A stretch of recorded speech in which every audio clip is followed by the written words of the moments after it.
Friend, चलिए आज मैं फिर उपस्थित हूँ। जैसा कि हमने आपसे वादा किया था कि लाइफ स्किल का एक एक टॉपिक लेके हम बीच बीच में आपके बीच में आते रहेंगे, और मैं फिर आज उपस्थित हूँ। आज हम लोग बात करेंगे कि हम लोग सभा में कैसे बोले, how to address public gathering. हम लोग को कहीं ना कहीं कभी ना कभी बोलने के लिए बोला जाता है कि अब आपके बीच में देवज्योति मुखर्जी जी कुछ बोलेंगे, आपके बीच में रविंद्र जी कुछ बोलेंगे, तो आपका भी बारी आता है कि आपको भी 10 आदमी के बीच में कुछ बोलना पड़ता है। तो कैसे हम लोग सभा में बोलते हैं, इसके बारे में थोड़ा सा हम लोग चर्चा करते हैं। सबसे पहले दोस्त जानिए कि आपको जो बोलने बोला जाता है तो उसका उद्देश्य क्या है, क्यों आपको बोलने बोला जाता है। तो आपसे 3 चीज एक्सपेक्ट किया जाता है। पहला चीज आपसे ये एक्सपेक्ट किया जाता है कि आप जो बोलेंगे तो आप कनेक्ट हो पाते हैं कि नहीं, आपको जो सुनने वाले हैं या जो आपको देखने वाले हैं उसके साथ आप कनेक्ट होते हैं कि नहीं।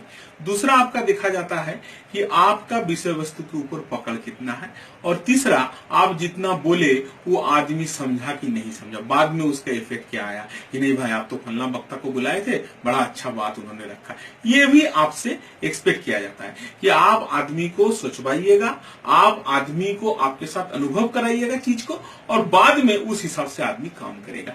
ये एक्सपेक्टेशन रहता है कोई भी वक्ता से कि आदमी ये 3 चीज करेगा।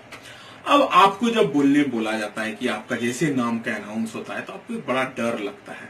इसको हम लोग बोलते हैं, ये सबको होता है, किसी को कम किसी को ज्यादा होता है, धीरे धीरे ये निकलता है। लेकिन ये होता क्यों है, क्यों डर लगता है ना, हमको इसको बोलते हैं स्टेज साइनेस या स्टेज फियर। डर लगना, मंच से डर लगना या मंच के प्रति लाज लगना मंच में जाने के लिए। तो ये होता क्यों है, क्योंकि हम अपने आप को छोटा महसूस करते हैं। इसको माई सिंड्रोम बोलते हैं कि हर समय लगता है कि हम तो नहीं जानते, हमसे अच्छा आदमी जानता है, हमसे अच्छा बोलता है। ये डर का मेन कारण है। दूसरा कि भाई आपको लगता है कि हमसे पहले जितना वक्ता बोल के गया वो तो सारा चीज कवर ही कर लिया, अब मेरे लिए बचा क्या, ये एक आपको लगता है, डर लगता है, या आपको लगता है कि सब चीज चला गया, सब चीज तो बोल ही लिया, मेरे लिए जगह नहीं बचा। और तीसरा एक कारण होता है कि आप कभी बोलने का प्रयास किए थे, अच्छा नहीं बोल पाए थे, तो वो एक माथा में आपका बैठा रहता है कि अभी भी बोलने जाएंगे तो हो सकता है मेरा परफॉर्मेंस उतना अच्छा नहीं रहेगा। तो ये स्टेज साइनेज, देखिए आपका जो डर है, जो कारण है, उसी में उसका आंसर छुपा हुआ है, कैसे भगाएंगे। सबसे पहला बात आप ये मान के रखिए कि आपको डर लग रहा है कि भाई हम जाएंगे बढ़िया अगर नहीं बोल सकेंगे, हम दूसरे से कम जानते हैं। सबसे पहला बात आप जानते हैं, जान के रखिए कि आप जितना जानते हैं आदमी उतना ही जानता है। कोई आपसे ज्यादा नहीं जानता, कोई आपसे कम नहीं जानता, बल्कि आप उससे ज्यादा जानते हैं। सबसे पहला बात आप इस बात को अपने भीतर में रखिए कि कोई भी कितना जानता है, कितना भी बोल रहा है, वो 1% से कम ही है। आप भी बोलेंगे तो 1% से कम ही बोलेंगे। सब आदमी बोल सकता है, सबसे पहला बात आप ये ध्यान के रखेंगे। दूसरा आदमी बोल रहा है, उसका जगह पे वो बोल रहा है, आप बोल रहे हैं, आप अपना चीज बोल रहे हैं, आप अपना एंगल से बोल रहे हैं, आपके अपने अनुभव से बोल रहे हैं, आपके अपने ज्ञान से बोल रहे हैं। सबसे बात, किसी से आप छोटा नहीं है, फर्स्ट बात। दूसरा, कल जो हुआ है आज भी होगा, ऐसी कोई बात नहीं है। आपको लग रहा है कि कल आप बोलने गए थे नहीं बोल पाए, आज आप नहीं बोल पाए, ऐसा बात नहीं है। इसके लिए क्या करना होगा, कभी आप कुछ अच्छा काम किए थे, किसी नंबर में बहुत ज्यादा आया था, किसी सब्जेक्ट में आपको कोई काम आपको सब आदमी करने मना किया था, फिर भी आप किए थे और अच्छा रिजल्ट किए थे। ऐसा कुछ एक घटना को आप याद करेंगे तो सारा आपको अपने भीतर का डर खत्म हो जाएगा कि नहीं हम कर सकते हैं। और तीसरा बात क्या है कि आपका परफॉर्मेंस, वो जब अगर नहीं बोल पाए तो क्या होगा, ये अगर डर, तो इसमें ये बात है कि आप बोलेंगे नहीं तो आगे भी ये बरकरार रहेगा। तो आज से अगर इस झिझक को तोड़ना है तो आज से बोलना चालू करना पड़ेगा। तो इस तरह से आप अपना स्टेज फियर को दूर करेंगे। अब जब आप स्टेज में चढ़ते हैं, आपका परफॉर्मेंस के लिए आप जब वहां चढ़ते हैं, तो उस दिन आपका 3C फैक्टर है, 3C फैक्टर है। पहला सी क्या है ना, आपका वहां उस जगह का आपका क्या कॉम्पिटेंस है, आपकी तैयारी कितनी है, उस सब्जेक्ट के बारे में कितना आपका जानकारी है, ये कॉम्पिटेंस में पता चलता है।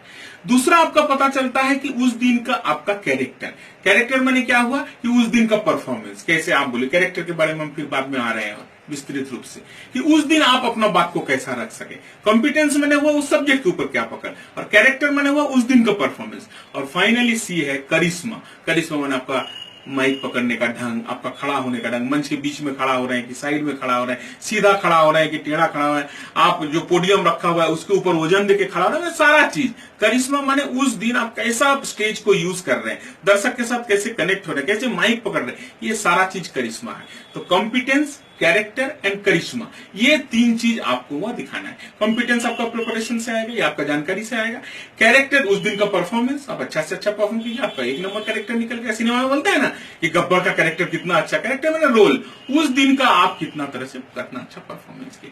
और फाइनली करिश्मा आया, वो आप थोड़ा सा सीखना पड़ेगा कि माइक को हम आगे नहीं पकड़ेंगे, ज्यादा नजदीक नहीं पकड़ेंगे, दूर पकड़ेंगे, बीच में हम रहने का प्रयास करेंगे, थोड़ा चलेंगे हम मंच पे। ये सारा करिश्मा, ये भी धीरे धीरे आपका आएगा। अच्छा वक्ता को आप देखते रहिए, फॉलो करते रहिए, तो ये करिश्मा आ जाएगा। अब आपका बोलने का पारी, तो आप जितना भी समय बोलेंगे, मान लीजिए आपको 5 मिनट बोलने दिया गया, तो वो 3 भाग में आपको बांटना है।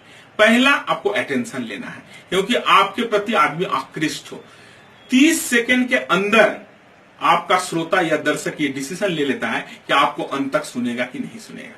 30 सेकंड के अंदर आपके पास 30 सेकंड समय रहता है कि आप ये इंफॉर्मेशन दे दें कि आज एक अच्छा वक्ता को तुम सुनने वाले हो, तुम्हारा 5 मिनट 10 मिनट अच्छा जाने वाला है, ये आपको बोलना पड़ेगा वहां।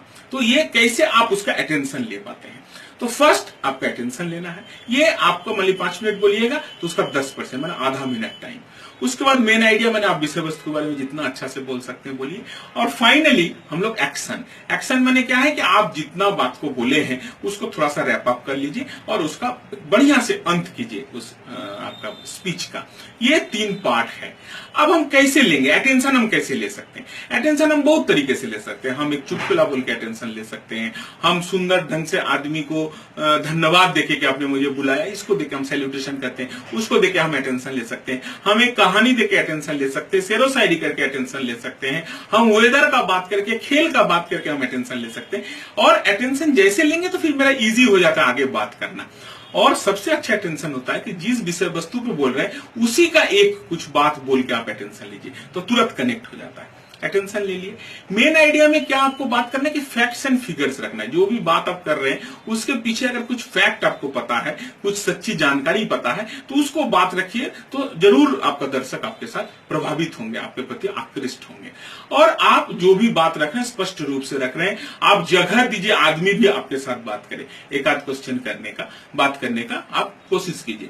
उसके बाद जब आप बोल लिए सारा बात, तब एक्शन फेज आता है। एक्शन फेज में क्या करना है आपको?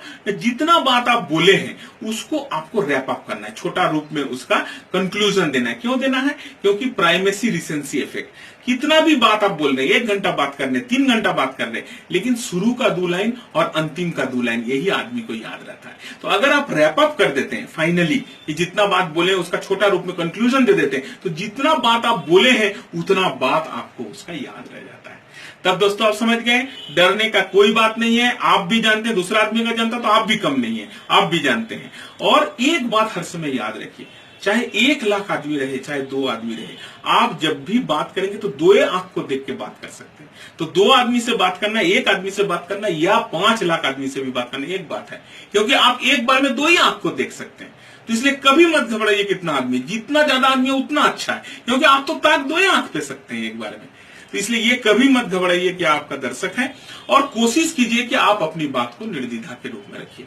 तैयारी की जरूरत है, तैयारी कीजिए, आप लग जाइए, अपने आप को छोटा मत सोचिए, और 30 सेकंड के अंदर आज कनेक्ट हो जाइए आदमी के साथ। आदमी को लगे कि आज अच्छा कुछ सुनने को मिलेगा, और आप अटेंशन लीजिए। 3-4 तरीके से आप अटेंशन ले सकते हैं। अटेंशन लेने के बाद मेन आइडिया, आप अपनी मेन बात को रखिए। फाइनली एक्शन फेज में आइए, उसमें आप रिपीट कीजिए, थोड़ा सा कंक्लूड कीजिए, और करने के बाद आप कंक्लूजन लाइन में आप 3-4 तरह से कंक्लूड कर सकते हैं। आप एक क्वेश्चन देकर कंक्लूड कर सकते हैं कि तब दोस्तों आज से हम लोग ये करने वाले हैं। सब बोलेगा हाँ करने वाले हैं, तो अच्छा कनेक्शन हुआ।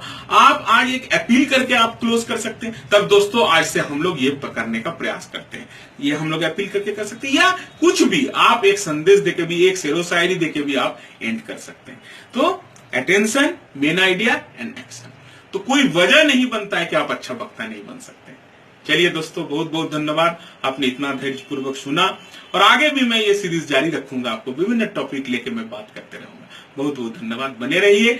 आप इस वीडियो को लाइक कीजिए, और अगर आपको लगे कि दूसरे को भी ये जानना चाहिए तो शेयर भी जरूर करें।